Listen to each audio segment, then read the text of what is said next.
So let me hand over the microphone to Helen Bond, professor at Howard, and my colleague as another SDSN USA co-chair. Helen, over to you. Thank you, Gordon. Extraordinary observations. Good afternoon. I'd like to say welcome from Washington, D.C., and welcome to our viewing and listening audience. My name is Helen Bond. I'm from Howard University professor, associate professor in the School of Education, also liaison to the Center for African Studies. My interests are equity and social justice, especially as it applies to education, particularly teacher education, human development, childhood, and gender equality. Therefore, I'm very pleased today to introduce you to Claudia Romo Edelman. Claudia is a social entrepreneur and an inspiring data-driven speaker and a determined catalyst for positive change. She's a recognized speaker, media contributor, and advocate. Claudia is a leader for diversity, equity, and inclusion, focused on unifying the U.S. Hispanic community and promoting sustainability and purpose-driven activities, particularly within brands, tech, and the creative industries. With an extraordinary background with global organizations, including the United Nations, UNICEF, and the World Economic Forum, she has collaborated and worked on humanitarian causes for 25 years with organizations such as RED, the United Nations High Commissioner for Refugees, and the Global Fund to Fight AIDS, Tuberculosis, and Malaria. Claudia is also the founder of We Are All Human Foundation, a New York-based nonprofit foundation dedicated to advancing the agenda of diversity, equity, and inclusion through developing and hosting regional and local events, conducting research, and developing research pieces, publications, creating content, and corporate activation.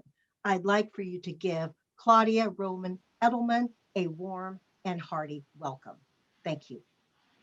Thank you so very much for that overwhelmingly kind introduction.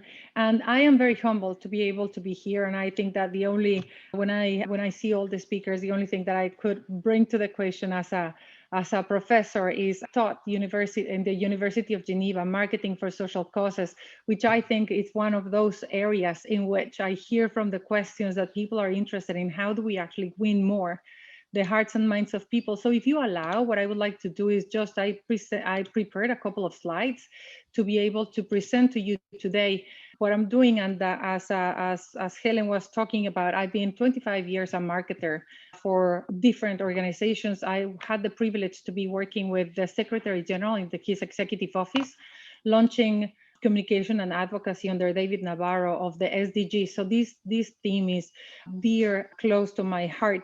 Right now, I work in an organization, as Helen said, the World Human Foundation, focused on Latinos particularly. We have a Hispanic Star Alliance, a group of 100 Hispanic organizations and leaders that together represent more than 10 to 15 million Latinos. And the reality is that Latinos, the Hispanic community, don't give a hoot or don't know about the SDGs.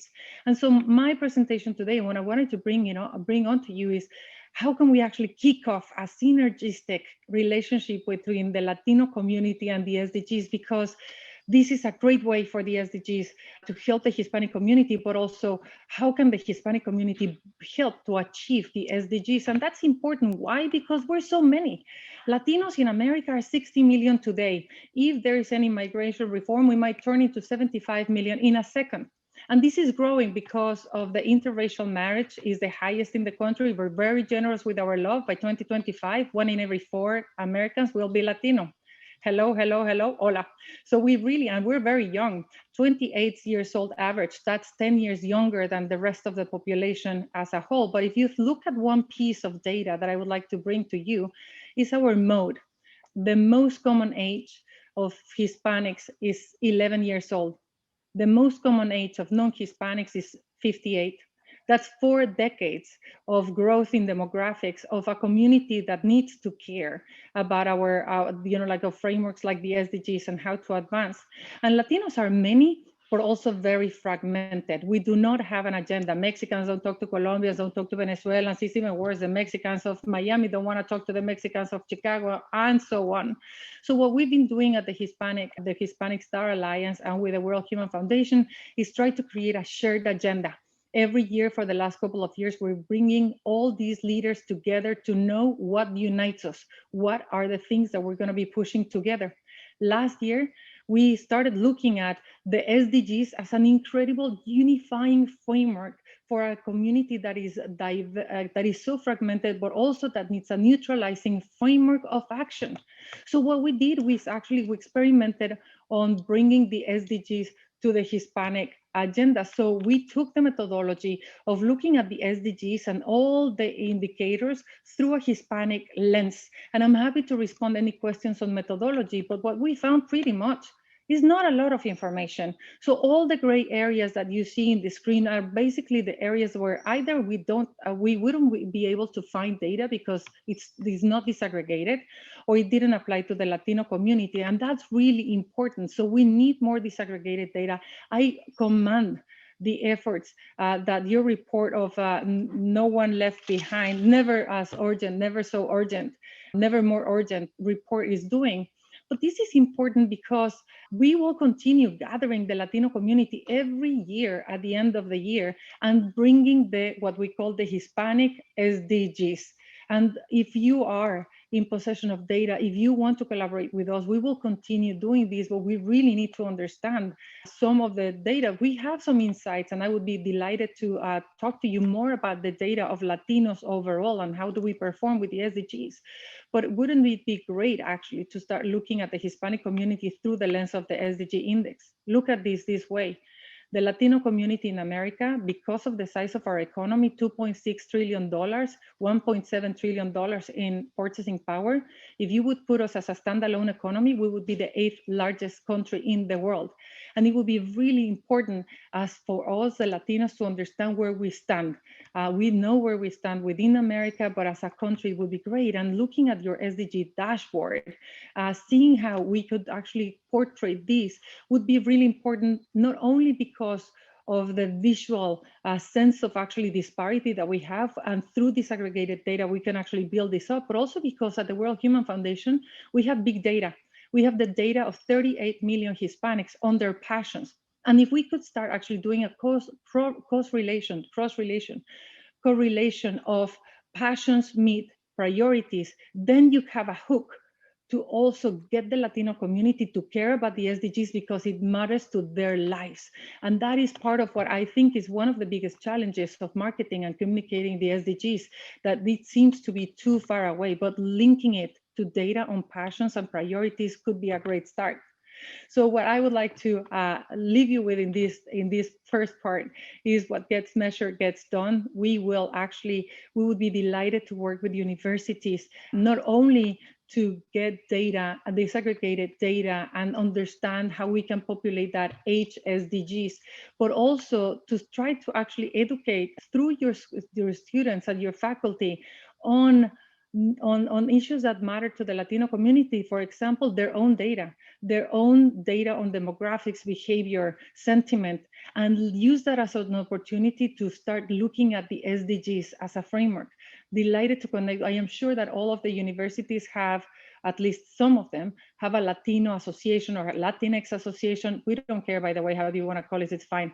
But as a community, but we would be delighted to work with you to start looking at some hook opportunities throughout the year, like Hispanic Heritage Month, to start providing some data for teachers, but also for associations, to start looking at where do we stand with the SDGs, what are the SDGs, why should we care, and what about the Latino community, which is so invisible today. The second part that I wanted to discuss or bring to the table today is about diversity and inclusion. Diversity and inclusion matters more than ever, and it will continue being that way. And people are watching, and people want to get some action. And I see corporations taking diversity and inclusion as a forefront of whatever they are doing, particularly given the social justice and conversations of this year through George Floyd. And if I look at the Hispanic community, 76% of Hispanics cannot be themselves at the workplace. That means that if you're Jorge, You have to pretend to be George when you come to work, and you leave yourself at work. And that creates an incredible number of issues that corporations don't want to deal with. A revolving door, people that are disenfranchised. And what I know is that for us, the Latino community, giving that data, we created something called the Hispanic Promise with 20 Hispanic organizations that is a corporate pledge to hire, promote, retain, and celebrate Hispanics at the workplace. We have more than 200 companies that in less than 2 years have come to the table, say, I want to be able to understand diversity and inclusion at the corporate place. The problem is that there's no framework. There is no specific SDG on DEI, diversity, equity, and inclusion, to measure the advancement in a standardized way.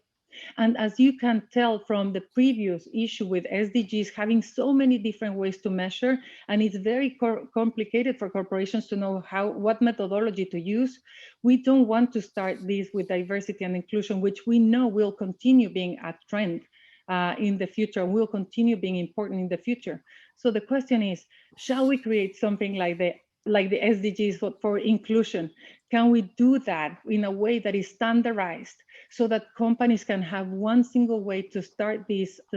And I would actually be delighted to work with all of you that want to pilot with the Latino community. We will kick off, we have a summit in March 1st, the Hispanic Promise Summit with 200 companies, where we're going to be announcing that between March and December, pretty much like with the SDGs, we will start a consultative process, understanding what could be part of these goals, indicators, ways to measure, and ways to demonstrate accountability and monitoring. So I want to say thank you again for the opportunity to talk to you. I want to invite you to consider if you have disaggregated data that can help us populate the Hispanic SDGs. If you're interested in the process of bringing the Latino community to understand more the SDGs, and we can help in activating your Latino association students and faculty. If you're interested in working in a standardized framework on diversity and inclusion so that corporations have a standardized way to start working on this area, connecting it to the SDGs, would be delighted to work with you. Thank you so very much for the opportunity, and I'm looking forward for any questions or comments. Thank you, Claudia. We do have a question. I'd like to invite the audience to further keep submitting their questions.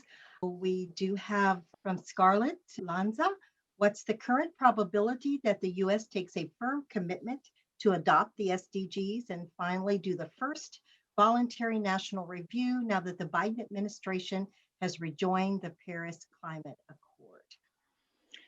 So I think that I'm unqualified to respond that question. I can give you my first, my go. I think that there's a very opportunity, there's an open window for the U.S. to come back to multilateralism and start really re-engaging in these agreements. I think that there's probably Jeff Sachs and other people can respond more on the U.S. as a whole.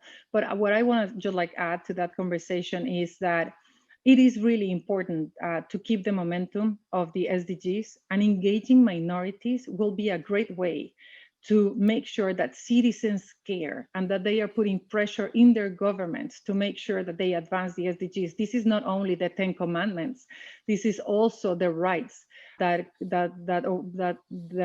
citizens have all across the world. So for me, understanding how we bring such a minority like the US Hispanic community to care about the SDGs, and how do we make the SDGs matter to advance the priorities of Latinos, I think could be a great example to bring other minorities all across the world that right now feel completely disenfranchised because they think that the SDGs are a luxury.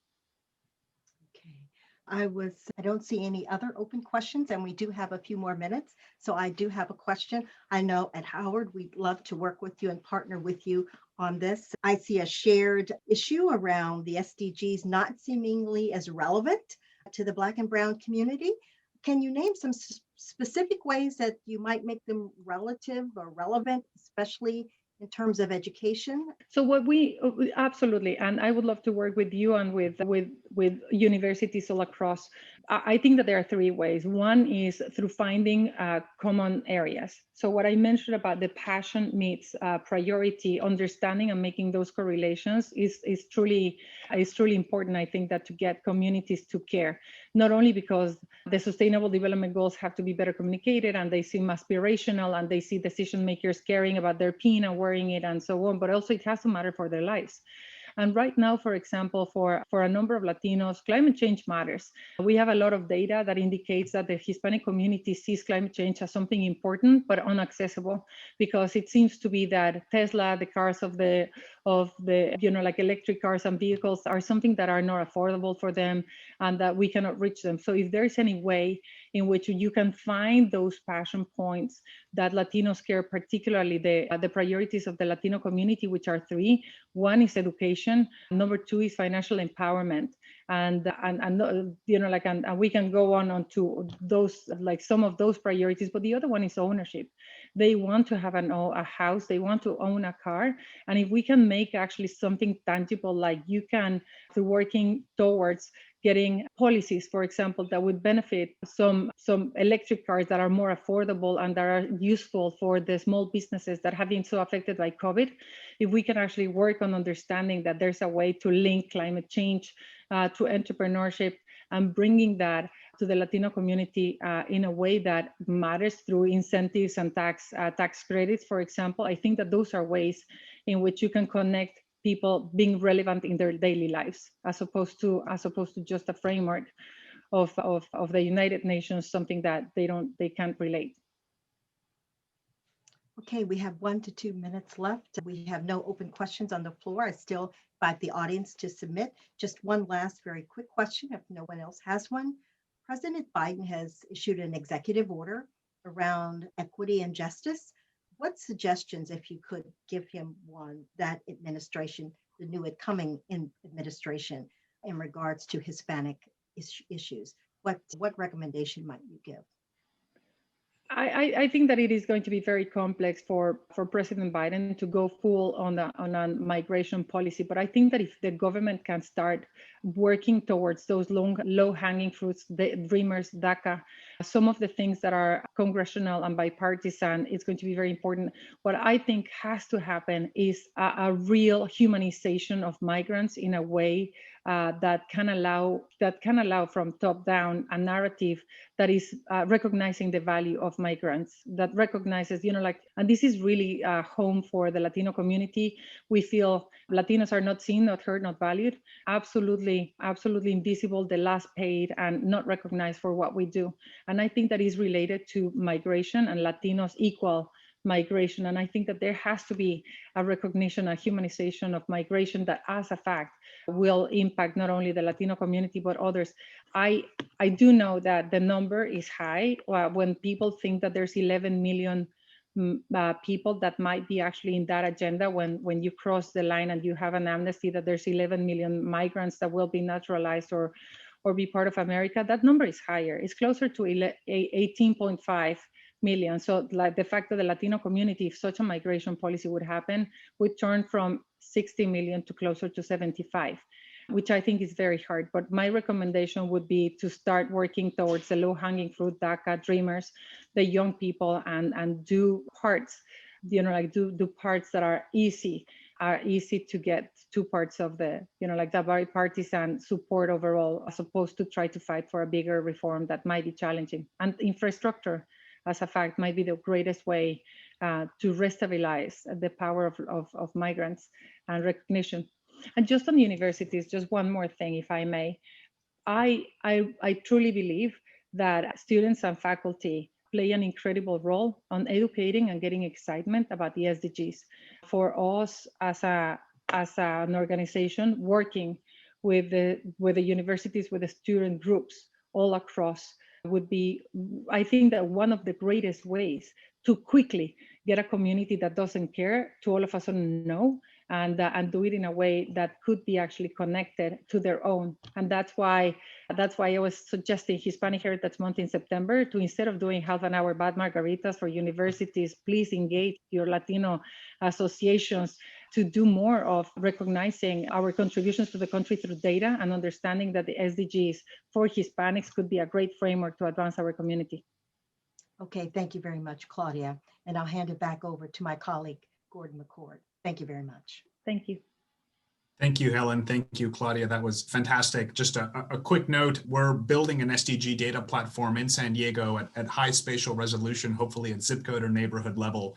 And we'd love to work with you on generating a Hispanic version of that, what focuses on the Hispanic community for advocacy and for policy analysis. And there are lots of cities around the US doing something similar. So we have a lot to learn from you. I'll reach out. Thank you.